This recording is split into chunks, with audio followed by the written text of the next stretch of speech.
Welcome, everyone. It is the Remodelers on the Rise show.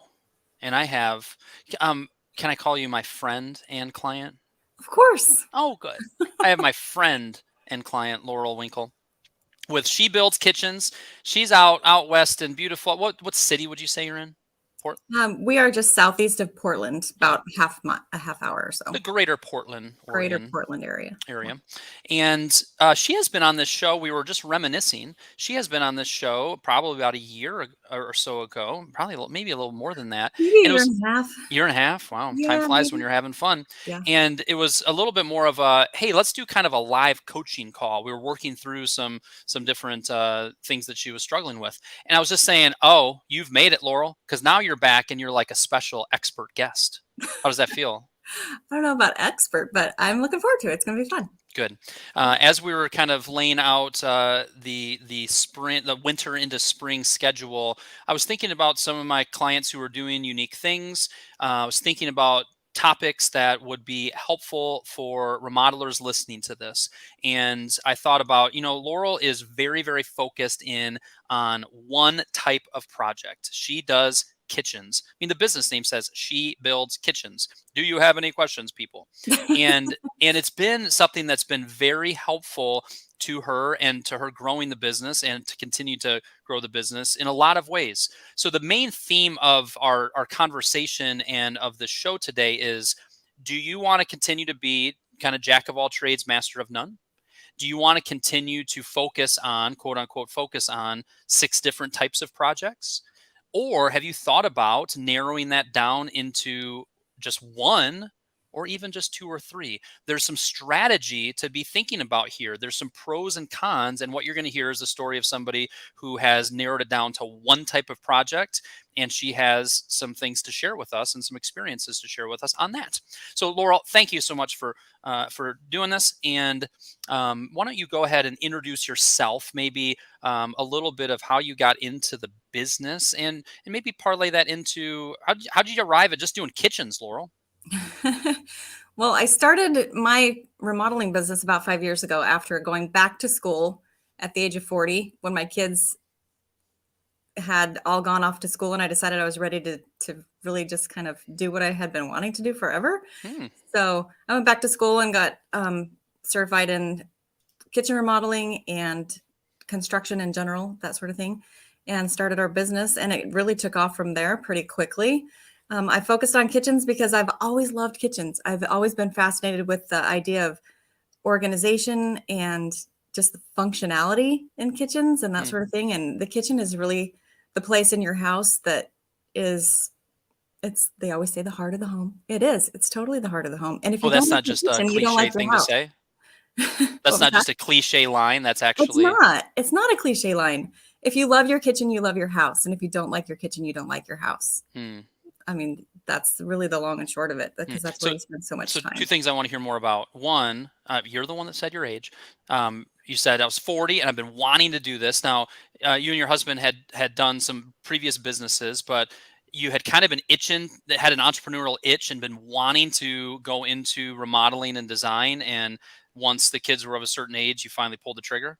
I did. Yeah. We had another business for 20 years. So running a business was not new to me. The construction world was a little bit new to me, but I had grown up in it. All the men in my family grew up being in construction and I loved it. I always wanted to be a part of it, but I kind of had this thing in my brain that I couldn't do it because I was a woman. And I just woke up one day and went, well, that's dumb. Why do you think that? And I just kind of got over myself and decided I can totally do this. Totally do it. You might even be able to do it better. Some might say. And the business you guys had run was a carpet cleaning business, right? So not necessarily, related to construction, but still in kind of the client service, B2C type business. Yeah, definitely a service related industry. Something that's, I think, already interesting is like the reason I focused on kitchens is, one, I've just always been drawn to it. It just made sense to focus in on the most important part of the home. Okay, cool. And then tell me about the business name. Yeah, so SheBuilds Kitchens. Basically, I always kind of had that name in my mind a long time ago. Wouldn't it be cool to be a female contractor and call my business SheBuilds? And so we added kitchens on I mean, our legally it's just SheBuilds, but we add kitchens on because that kind of helps people understand really what we do. We do kitchens. That's all we do. Just kitchens. Hmm. It simplifies it, doesn't it? Yep. Okay, so I think what we're going to jump right into is like, what are the pros and cons, but what are the pros of narrowing down your focus? But I wanted to kind of even start with this. I said, now time out. We're talking a big game about you doing, just kitchens. Are you really legit doing just kitchens? And you said, well, last year we did have a bathroom that we did for one of our kitchen clients, but literally 49 of the last 50 projects have been just kitchens. Yeah. Yeah. Okay. We just do kitchens. Okay. So even wrapping Yeah. our heads around that as we step into what are the benefits, what are the pros of narrowing down our focus, of narrowing it down to kind of one specific project. Even before Laurel starts talking, if you're listening to this, you're a remodeler. And just imagine, not if you're driving, don't close your eyes. But if you're just sitting there, feel free to close your eyes and imagine that 49 out of your last 50 projects were the same type of project. Oh, I just thought of another con. We were struggling to think of cons. I just thought of another con that we'll get to in a second. But imagine 49 out of your last 50 projects were the same type of project. Would that make your life easier? What would that be like? So that's Laurel's life. Laurel, go through some of the Yeah. pros of this strategy. For us, the biggest pro is just predictability. I have predictability in the income that we're going to be making. We start a new kitchen 3 out of every 4 weeks of the month. So we start 3 new kitchens every month. And so I can pretty easily predict what our income is going to be for the next year, knowing that we start a new kitchen every week, 3 weeks out of every month. Yep. So that predictability makes it easy for me to hire people when I need to hire people because I know what I can afford. I can predict what that income's going to be and what my expenses are a lot easier that way.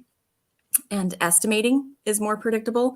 Sure, every kitchen is slightly different, but really there's a lot of the same things. And the difference between a $60,000 kitchen and a $120,000 kitchen is basically finishes. So it's fairly easy to predict and estimate what our kitchen costs are going to be on those things. So pros, predictability on the schedule, which helps you on the hiring front. And then predictability on the estimating side. One thing that is, somebody gave us a heart. Oh, hi, Heba. Heba gave us a heart. And Nancy gave us a little, hey, how you doing? Yay. Yeah. And feel free to share questions or ask questions as we go along. But consistently on the estimating front, one thing that we all know is that estimating is really hard. And estimating is even harder when you're estimating an addition and then a basement and then a bathroom and then a kitchen. But if you were estimating kitchens time in and time again, you won't forget that one thing. You'll have many more examples of that just took us longer than I estimated, and next time we need to put more in there. There's so much reduced chance of error for you with this strategy, and you get stronger and better at estimating, probably quicker than a lot of remodelers because of it. Exactly. Interesting. Yeah. Okay, Yeah. so what else predictability wise? You've got those two things. What else on that front? So along the scheduling front, knowing that how we schedule our jobs, I can very easily tell a client that we will start their job the second week of August and I hit that almost every time. Unless we have a delay in materials That never happens. Yeah, especially in the kitchen world right now, the only thing predictable is unpredictability. Yes. As far as materials go, but I can pretty much allow that if I schedule a client for the second week of August, we can plan on that. And, because I know exactly how long the previous jobs are going to take. Yeah. So predictability on the schedule. Now, on the material front, when, in your case, you're booked out pretty much the whole year, right? Pretty Pretty close. close. And in that case, you've had to adjust how you've handled ordering cabinets. You used to, like so many remodelers listening to this, I can just kind of go about 9 weeks out and order them. Well, it's double that or more than that. So you've adjusted how you've been ordering cabinets, but even for that project way out at the end of the year, to order them now still gives you some predictability. And yes, they might be sitting somewhere for a while. Yes, you might move them twice. Yes, you might ask if it's okay to put it in the garage and it might sit there for a few months. And yes, there's pros and cons to that. But that's what we're all dealing with material wise. Okay. Exactly. Yeah. What else are other pros of really narrowing your focus to just kitchens? It helps with the hiring. When I need to hire new people, they really, when we train them, they really only need to learn the one thing. They Hmm. don't need to learn how to do siding. They don't need to learn how to do windows. They don't need to learn how to do roofing. They don't need to learn how to build decks. They just need to learn how to build our kitchens. Hmm. And because we do those so rapidly, they can catch on fairly quickly. And once they've been doing that for a few months, the things that come up, we've seen them before. It's pretty rare that something happens on a project that we have never encountered. Yeah. So for that, it kind of makes hiring people, even though we do hire people who already come to us with a lot of skill, they don't have to know how to do everything. It's the hiring and it's also the training, right? Hmm. If every Yep. remodeler listening to this, one of our challenges this year and going into the future is how do we train our team well? How do we cross train them on certain things? How do we continue to have some type of internal or external way of continuing to improve their skill set? And you have the same thing, except yours is easier. Yours is Hmm. simpler. What you Yep. guys need to kind of hear out of this, and I'm not saying everybody should just do kitchens. That's not what I'm advising. But what we are putting some pressure against is here's somebody that is doing that, and there's some benefits to doing that. And maybe it's just, some of you, it might be, you know what, I'm going to not do decks anymore. You're right from a standpoint of trying to simplify things from a training and an estimating and a hiring and all of that. I'm not going to do this or this. You still might have 3 or 4. So maybe some people listening to this are going to go from 8 down to 4. Some of you might go from 12 down to 4. Some of you may go, we're already doing 3. Let's really send out our messaging that we're really just looking for this. Right. So there's some of that. Jim said maximum efficiency, standardized workflow, very appealing. Yep. Yep. I mean, look at Laurel. She's not stressed at all. Her business runs like a dream, right, Laurel? Every day. Every day, it's just like I wake up, I've got no problems. We're No not saying that, problems. but No. so cost and estimating and scheduling, training and hiring. A couple other things that come to my mind as far as benefits go is one is clarity of marketing, clarity in marketing, and in just the overall sales process. If somebody calls you and you've never talked to them before, one, they might call you still and say, "Do you guys do bathrooms? Do you guys do basements?" Your answer is non-emotional. It's just the facts of, "I'm so sorry, we don't." Yeah. you know but good marketing attracts the right client and it repels the wrong client. And Right. when you're somebody looking for kitchens and I come there and that's what you specialize in, wow, is that appealing? Yeah. Yeah. Interesting. So Yeah. I think from a marketing standpoint, that's interesting. I think from a referral standpoint, we talk a lot. I've talked over the years of like, if you are doing a lot of small projects for somebody and you're really wanting to get into bigger projects, those people that you've done a small project with, they're most likely going to refer you to other small projects that they run across with family, friends, colleagues. When Right. I have done kitchens with you, I know who you are looking for as a referral, and that strengthens our marketing. Right. Yeah. Yeah. Exactly. Yeah. Okay. And another thing that's really awesome is our trade partners. We work with the same trade partners on all of our projects. So because we do so many and we only do kitchens, they know exactly what we're looking for. There's not really a lot of unpredictability on their part for like we know when we call our plumber knows what we're calling for. Yeah. We do kitchens. He knows. I mean, the kitchens may vary. Sometimes there's a sink in the island, sometimes there's not. There's some variability, but they know what to expect with us. And because we do so many and we only do kitchens, I get a lot of priority with our trade partners Mm. because we give them a lot of work. And we got a call from our electrician yesterday. He said, "My March is really filling up. Do I need to save some spaces for you? Mm. Do you have anything that we haven't booked yet?"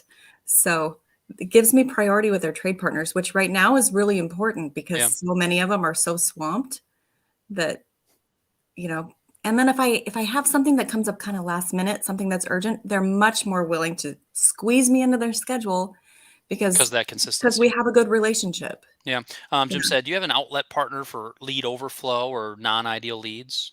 How you doing with that? Sort of. I do have some partners that I refer our non-ideal leads to. Okay.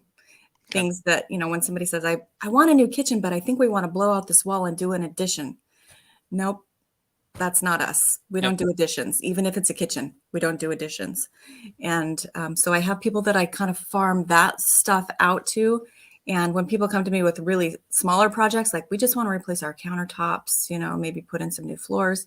I have some handyman type people that I farm that stuff out to. Yeah. I don't really have another kitchen specific person that I farm our overflow to. Gotcha. Cool. What are some of the cons of doing this? It was hard for me to come up with cons because I really Please. just love the way we do things. Oh. But it's hard. I don't like telling people no. It really kind of bums me out when I can't help them, especially if their project sounds like it's going to be super fun. Mm-hmm. Cool. That sounds like it'd be really cool. But you know what? We don't do additions. Mm-hmm. So sometimes I have to break people's hearts, especially if they've been referred to me by somebody we did a kitchen for, and they're super hyped up about working with us. They love the idea of a female contractor. They're super excited. And I have to say, actually, we don't. It's not us. Yeah. Yeah. I agree. A couple that I was thinking of is one, the market can't support it. If you're in a market that, okay, I want to build a $2 million business or $3 million business, and I'm just going to do this, that can be something that can be a detriment to this strategy. The other one is it can lead to boredom. That was the one I thought of earlier of like, I'm doing the same types of projects over and over and over again. Am I going to get bored with it? Am I going to get bored of designing this similarly? And is my team going to get bored with it? It's something to kind of think about. The biggest Achilles heel with me and my business is that I'm going to get bored talking to remodelers. But here I am 14 years and I'm still revving up and right? Right, loving it. Different. Right. Yeah. Now think about me. Laurel and I are very similar in the strategy of our business. If I was a business coach that offered business coaching for CPAs and for HVAC companies and for chiropractors and for remodelers, more of a generalist, I would not be as valuable to you guys because I've narrowed it down. I'm a specialist. I have gone very deep into a narrow niche and my knowledge base is much greater as a result of that. Laurel has gone very deep into a narrow niche, or for you fancy people, niche. Of the remodeling industry, and she's much stronger and better at kitchens. She stinks at bathrooms. She stinks at additions. She can't build a deck to save her life. Nope. I'm sure you could, but that's actually a benefit. But when it comes to kitchens, I am your girl. Like I am the person that you want to talk to, and there's great value in that. So I'd be curious if anybody's had any takeaways so far or other questions so far. I want to kind of segue from kind of the pros and cons and just talking about the strategy. That was our big takeaway, to a little bit of building a brand. You had that name floating around in your head of SheBuilds Kitchens. You've talked about a couple times already being a woman-owned and run business. How before I ask you kind of the impact of that, give people an understanding of kind of the growth path that you're on. 2 years ago, you had 2 employees. Yeah. 2 employees. How many employees do you have right now? 10. 10. So we've gone from like 2 employees up to 10 in about an 18 to 24 month time frame. It's been much easier and more confident for you to hire another designer, hire another field staff, because we can just do the math on it of going, all right, if we're going to start every 3 out of 4 weeks, that wasn't what you were doing last year. You were aiming for 2, every other or so. Now you've sped that up a little bit due to demand and having a bigger team. So your growth path because of this strategy is quite quick. Would you agree? Yeah, definitely. Yeah. So talking about building a brand, like what impact has the brand aspect you think had for you? I think that being a woman-owned company and a female contractor has been a huge benefit for us because it just makes us different. And I have kind of pushed that difference, the difference that makes for us, because I have a different way of thinking about how I run my business than a lot of men do, not because it's better or worse either way, but just it's different. So that appeals to some people. What's an example of how it's different? It's just and men and women organized. Probably 70% of my audience are male, so can you not throw them under the bus too? I'm not trying to throw anybody under the bus. I really don't. It's just a different approach. It's just a different method.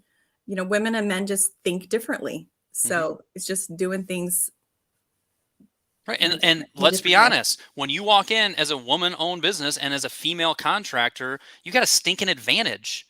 The majority of people we're selling to a lot of times are female, correct? In the kitchen market. In the kitchen market, at least 75% of my target audience, the people who are the decision makers on this project, are the women. most of the time. So I think they just feel like I speak their language. Mm-hmm. We talk about our experiences with our kids, and not that fathers can't do that, but that's what women talk about. Yeah, it's a little different. It's a little different. Yeah. And I relate often to the women, and it tends to just be kind of a natural unfolding. How many of your 10 employees are female? 1, 2, 3, 4, 5. So 5. half. Your designers and a 6, couple of including your myself. So yeah. yeah. Your designers are, a couple of your installers and carpenters are. Mm-hmm. So Yep. your hiring has also continued, to build out that message and that brand as well. Yeah. So I guess we're 6 women, 4 men. Interesting. Sorry I missed the beginning, but do you have a showroom? I have a small showroom where we just meet clients. It's just appointment only. Like quite small. Pretty small. Yeah, it's like 14 by 14. It's very small. We have our cabinet display and an island where we can sit and work. It's basically just where we help people choose their cabinet door styles and their colors and their countertops. We don't have a ton of space that we are working with. I'm thinking about expanding possibly to a larger showroom, but everybody works from home. My designers each work from home, and it's been working for us. And story for another day. One of your designers moved down to the Southwest, Arizona. Yep. And has kind of continued to work remotely. But that's a story for another day. Jim said you can become an expert much quicker in your field as a specialist. Great professional positioning. Interesting. That's true. Okay, so the brand has been part of it. Good marketing is about building know, like, and trust. And you've really just embraced who you are and what you're about, and it's a great competitive advantage for you.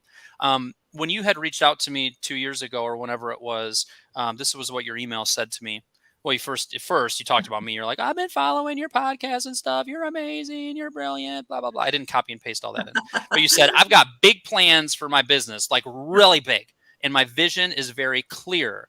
You also said what I lack, though, is a really good understanding of my numbers. And I feel like if I want to make these big plans come to fruition, I need a really good grasp on these reports and the numbers. How are you doing on that side of things? What has been your growth on that side? So one, I think it's important for people to understand, like, you can be a stinking amazing remodeler, have really strong client satisfaction. If you don't understand how to price, how your markup should be, what gross profit is, how to understand that in the realm of your overall business budget, you're at a disadvantage. And we need to shore that up and get just as good at that as we are at the other stuff. Right. How would you say you've grown there? I think I've come a long way. I think we're still working on those numbers all the time. We're always kind of tweaking our spreadsheet, and that sort of thing. But for me to be able to look at a project and see exactly how much profit happened on that project and where any slippage was, and so that we can get better in the future, you can't improve what you don't measure. So as we know, so just being able to analyze that and see where we need to go. Do I need to increase my markup? Do I need to, work on that more? The estimating. Can I afford to hire people? You don't know the answers to those questions if you don't know what your numbers are. Bingo. So you sound like me now. You've trained me well. I was going to say, yeah, that's good. That's what I want you doing. What's this really big vision? What's this ambition? What are you thinking? So my vision expands beyond my current market into other markets. My big dream, don't tell anybody, is to maybe be on like HGTV or something like that. Nice. Who knows? Secret. But, I don't know, but definitely expanding into larger markets and getting to the point where I really have my hands in the business from a very high vantage point. And I have people that really do a lot of the day-to-day managing for me. So whether it be just other locations, whether it be a franchise model, whether it be whatnot, that's kind of, you've got this big ambition of where you want to take this thing. Exactly. That's exciting. It's exciting. I lack the ability to not dream big. I've noticed that my entire life. If I have an idea, my brain takes it to the biggest level that it's capable of imagining. So thinking, the idea of just staying small, doesn't appeal to you. I don't have the ability to do that. I always expand. So, I mean, that's self-awareness, right? There's some people where it's like, literally what you just described would be the last thing I would ever want to do. Some people would be like, you got a good thing going, just kind of nurture it and be happy with it and be content with it. Other people want to grow. Like, we're all built differently, but what you're describing to me is a little bit of self-awareness of what drives you and what motivates you and where you want to go. Yeah. Interesting. Growth has always driven me. I'm always trying to something, learn something new, learn how to be a better leader, learn how to be a better remodeler, better kitchen designer, whatever it is. I'm always trying to grow. And that's just kind of the way I'm made, I guess. Mm-hmm. I like it. Um, does Laurel embrace Michael's? Angel's always in this cope. I've seen Laurel comment on those, and the answer is no. As far as your cope method, his cope method. Although after your conversation with Michael last week, I understand it a little bit better, and I Yeah. can kind of see where he's coming from, and I can Yeah. see the benefit in that. So I've been kind of tossing around some different approaches. Yeah, and it's not I'm that. warming up. Yeah, and it's not that foreign from the way you're currently doing it. In your case, you have a markup. In your case, the client is seeing kind of a range around cabinetry, a range around countertops until you get specific. You add your markup to it. They don't really know what Mhm. the markup is. Right. So you might shift that way or shift to a certain level of that. But Jim, at this point, no, they're not. So I'd say, so here we are. We're 26 minutes in on a 30-minute show. Time flies when we're having fun. Our goal for this show, the live show, and thank you for the interactions and the likes, people, or if you're listening to this on the audio podcast, the goal is just to get you thinking a little bit more strategically about the type of work that you're taking on and that you're marketing and selling and going after. And Laurel is an example. What she's doing is fairly unique in our industry. 9.5, 9.7 out of 10 of you, 97 out of 100 are doing your standard, typical remodeler thing. We do kitchens, baths, additions. We do kitchens, baths, basements. We do and doing a variety of things. Hopefully you've heard here is her overall business benefits because of her hyper narrowed down focus from a hiring, estimating, financials, scheduling, marketing, sales, etc. All of that is easier and clearer for her because of her narrow focus. And I think that's super interesting. It's very risky to do what you're currently doing and maybe move this direction. It's not risky to make a decision that says, yes, we're still going to do this and this, but how about we put a lot more of our focus of our marketing, of our efforts, of our communication, of when people come to the website on that. That could be something people could consider. We got another little question. Oh, you have an Ooh. employee dialing in. This Kristen is Klein. Kristen. She's one of my awesome designers. She's just super talented. And what did you tell her that you were on the show? No, I don't think so. Well, Laurel is part of the VIP club that I started up, and then Kristen is also getting invited to some of those meetings because part of the VIP club is you can get some training for your team. Kristen is now on my email list, and I sent an email out this morning saying I'm doing a live show at noon, and here's some recent ones. Ah. So I bet you she saw that, and she's like, "That's my boss." Oh, well, Kristen is amazing. She's a good example of hiring for talent. Ooh. We knew each other just briefly, mostly over social media before, and I had seen that she was very talented, and so I kind of recruited her and stole her from her other employer. She's never been happier. I hope so. Laura's a rock star. Thank you for your time today. Excellent. Well, that was fun. We're going to keep it right at the 30-minute mark. And Laurel, I need you to maybe finish the show off with maybe some final words of encouragement, or here's probably the biggest takeaway that I think most people should kind of consider related to this. What do you got? I think you were saying, don't rag on the men. They don't clearly can't exactly they can't be the woman, but yes. You know what, if you have the ability to put a woman in a position in your business where they interact with clients more and that sort of thing, I think it's a benefit. I really do. Just throwing it out there, she says. Just throwing it out there. Yeah, it's a big selling point for us because women are such a small percentage of the construction industry. When clients hire us, they feel a little bit special. Yeah. I'm seeing, I have a unique vantage point because I'm talking to a lot of different remodelers, but I'm just consistently hearing more and more of more project manager women, of more carpenter women, of certainly more in the office manager, designer. And I was in a meeting 2 weeks ago with one of my longtime remodelers groups, and they were just kind of talking about, they're just like, let's just tell it straight. Women as a whole are just stinking better at this and this and this than us, and that's why we're seeing the reward of and the benefits and the results from the hiring that we've been doing. So to your point, that's a great new point. angle. you Yep. know? And I would also, I guess, I would end things by talking about Laurel a little bit more in that, you know, you all as business owners, you're hearing, she has a little bit of a natural passion for what she's doing. Part of that might be because you waited patiently until, it was the right time, and then got rid of some head trash that said, I can't do this, and you're off and rolling. You're still 6, 7 years in business, but you're on a little bit of a rocket ship going. We all need to continue to figure out, how do we stay passionate and excited about what we're doing. If you're feeling, and that's one just takeaway I have, when we're excited about it, that funnels through to Kristen and to everybody on the team. It gets you excited in the business. And if you're not feeling that, what do you need to kind of get that spark? Do you need some coaching outs? Do you need to get around a group of people that are fired up? Do you need to just kind of say, it's time for me to get my stuff together and get going again? Whatever it is, I'm noticing that Laurel's passion and excitement is why she's implementing, is why she's learning, is why she's growing. And I just want to challenge others listening to this. If you're kind of feeling down in a rut, you got to do something to get the mojo back. And maybe narrowing down your focus and changing your strategy might be that thing. Who knows? That was fun, Laurel. Thank you. Thank you. That was fun. Excellent. And everybody listen to this. We'll do this again next Tuesday. I can't remember who's coming on the show next Tuesday. Oh, but I bet you it's not going to be as good as this one, but I bet you it'll still be good. I'm sure it'll be awesome. All right. Thanks, everybody.